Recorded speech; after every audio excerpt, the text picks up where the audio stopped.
வணக்கம். வாழ்க வளமுடன். சித்த மருத்துவம் உலகின் தாய் மருத்துவங்கிறது என்னோடய ஆழமான கருத்து. எப்போதும் நான் அதை திரும்ப திரும்ப சொல்லிகிட்ருப்பேன். சித்த மருத்துவத்தை பற்றி படிக்கும் போதெல்லாம் ஆச்சரியமாக இருக்கும். இப்போ நான் சமீபத்தில் படித்தது சித்த மருத்துவத்தில் ஒரு சிறு துளி நோய்கள் கணிக்கும் முறைன்னு பார்த்தோம்னா மலை பரீட்சைங்கிறாங்க. அதாவது ஸ்டூல் டெஸ்ட். அதை எப்படி நம்ம சித்தர்கள் கணிச்சிருக்காங்க பாருங்கள்.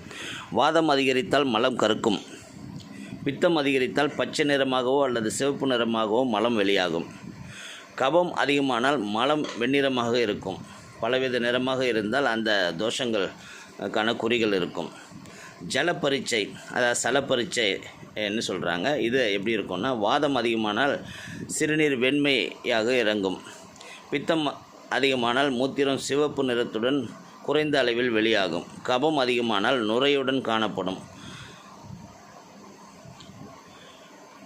நேந்திர பரீட்சைங்கிறது கண்ணை பார்த்து டெஸ்ட் பண்ணுறது. கண்ணை பார்த்து கண்ணின் தன்மையை வச்சு நோய்க்குறி அறிகிறது. கண்கள் பசுமை நிறமடைந்து வெண்மையாக கண்ணீர் சொரிந்தால் அது வாதத்தினால் ஏற்பட்டது என்பதை தெரிவிப்பதாகும். கண்ணீர் பொன்னிறத்துடன் சொரிந்து விழியும் சிவந்து காணப்பட்டால் கண்களில் பித்தம் அதிகம் பட்டிருக்கிறது என்பதை தெரிவிப்பதாகும். கண்விழி வெண்மையாக இருந்து சிவப்பாகவோ அல்லது மஞ்சள் நிறமாகவோ கண்ணீர் வழியும், அப்போது ஜன்னியின் அறிகுறி தெரிவிப்பதாகும். சில சமயங்களில் கண்கள் காமாலையில் காண்பதைப் போல நல்ல மஞ்சளாக காணப்படும், இதுவும் ஜன்னியின் அறிகுறியே ஆகும்.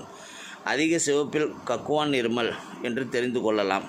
வாத ரோகத்தில் கண் சிவப்பாகவோ கருப்பாகவோ காணும். பித்தம் அதிகரித்தால் கண்களில் எரிச்சலும் சிவப்பும் ஏற்படும். கபம் அதிகமானால் நாற்றத்துடன் பீலை அதிகரிக்கும்.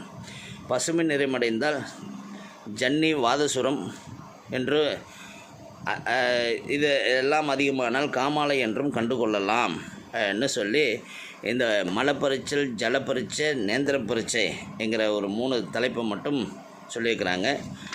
சித்த மருத்துவங்களின் ஆச்சரியம், நம்ம சித்தர்களின் முன்னோர்களின் அனுபவ அறிவுங்கிறது எப்போதும் நமக்கு பெருமை கொள்ளத்தக்கதாகவும் ஆச்சரிய கொள்ளத்தக்கதாகவும் இருக்கிறது. இதை நம்ம வரும் சந்ததிகளுக்கு சொல்லணும். சித்த மருத்துவத்தில் பார், இதை நம்ம டெஸ்ட் பண்ணாமே, அந்த லேபு இன்ஸ்ட்ருமெண்ட்டெல்லாம் எல்லாமே எவ்வளோ சொல்லியிருக்கிறாங்க அந்த காலத்தில்.